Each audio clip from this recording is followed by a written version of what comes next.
ओम स्वामी जी, मेरा नाम सूर्य प्रताप सिंह है और सूर्य मैं प्रताप। खुर्जा बुलंदशहर से हूँ, उत्तर प्रदेश से।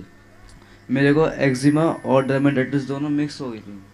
अब बीमारियां भी ना, इनका भी ब्याह हो जाता है, शादी हो जाती है, फिर इनके भी कच्चे बच्चे हो जाते हैं, बीमारियों का कुनबा मिक्स हो गया। और पूरे ये हाथों में और थोड़े से पैरों में छोटे छोटे दाने हो गए थे और उनमें से पानी निकलता रहता था हर टाइम। पूरे दिन पहुँचते रहे, इनको पूरे दिन परेशान करते थे निकाल निकाल के। पूरे दिन भर रिश्ता रहता था ऐसे। पैरों में भी, हाँ, पैरों दिख में रहा भी है। था।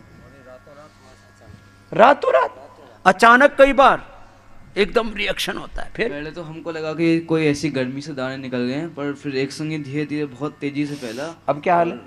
ये अब तो सारे दाने सूख गए हैं और सूखने के बाद क्या कहते हैं, सूखने के बाद खुरंड भी हटना स्टार्ट हो गया 5 ही दिनों में। मात्र 5 दिनों में दाने सूख गए और खुरंड आना शुरू हो गया, वो नई चमड़ी आ रही है। ये तुम्हारे डॉक्टर केपी सिंह, तुम्हारा ये मेरा बेटा है। अरे हम, ये केपी सिंह ये हमारा योगी भाई है, ये दूसरों को सिखाता है, इसके बच्चे को पता नहीं कहाँ से आ जाता है। स्वामी जी, जब से मैंने अपने जीवन में 36 साल से कभी पैरासीटामोल यूज़ नहीं किया, घर में कभी बच्चों को नहीं दिया, आज तक कोई दवाई एलोपैथी की, लेकिन अचानक हुआ ये पित्त की वजह से। कैसे हुआ पता नहीं लगा, लेकिन पित्त बढ़ गया। ये पित्त बढ़ने से चर्म रोग तुरंत यहाँ आया और जैसे मैं आया 5 दिन में जो चमत्कार हुआ है, जो कह नहीं सकते इसके बारे में। नहीं तो बच्चा रोता था रात को, खिचड़ी मारती थी। बहुत दर्द जो है एलोपैथिक जिंदगी के डॉक्टर से, उनसे हमने फ़ोन पर पूछा कि तुम्हारे पास कुछ इलाज है? वो कहने लगे कि हमारे पास तो एंटीबायोटिक, स्टेरॉइड है, एलर्जिक है, नथिंग इज देयर। तो वो कोई इलाज ही नहीं है। उससे तो हो सकता है इसको डायबिटीज़ भी हो जाती, क्योंकि मैंने तो कभी दिया ही नहीं बच्चों को आज तक स्वामी जी। ऐसी ऐसी चीजें हो जाती। Very dangerous medicine.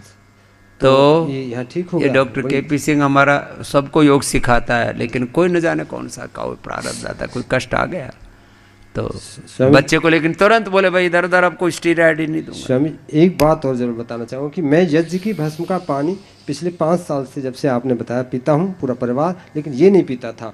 अब इसने पीना चालू कर दिया और यज्ञ की भस्म के अनेक लाभ हैं।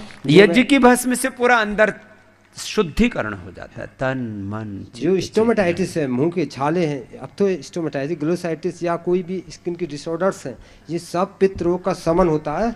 ये यज्ञ की भस्म वो एसिडिक पानी को भी एल्कलाइन कर देता है। पानी की अशुद्धियां पूरे देश में बहुत हैं। यज्ञ करो, हवन करो, उसका भस्म का पानी पियो, कितना जबरदस्त। इसको लेडीज में बहुत जबरदस्त परिणाम आए स्वामी जी, जबरदस्त। हाँ, उनको मासिक धर्म की, ओवर ब्लीडिंग की, वाइट डिस्चार्ज की, बहुत तरह के अलग अलग प्रकार की प्रॉब्लम। अब ये यज्ञ की भस्म का मैं कम से कम बोरों के हिसाब से प्रिस्क्रिप्शन पर लिखता हूँ।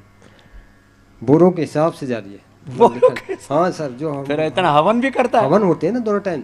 दोनों मेरी माताजी 100 साल की हैं, जो आपसे मिले, 100 साल की हैं, शीज क्रिटिकल अस्थमेटिक, और उनको जेनेटिक अस्थमा था। स्वामी जी से मिलवाया मैंने उनको कुछ दिन पहले, लेकिन वो 8 घंटे प्राणायाम करती हैं और डेली करती हैं और सबको योग ही बताती हैं। लो, 100 साल की अम्मा है। हाँ। अब अस्थमा, जबकि मेरे परिवार में 6 डॉक्टर हैं, किसी के पास नहीं जाती, कहती हैं केवल योग यज्ञ जहाँ होगा मैं वहाँ रहूंगी।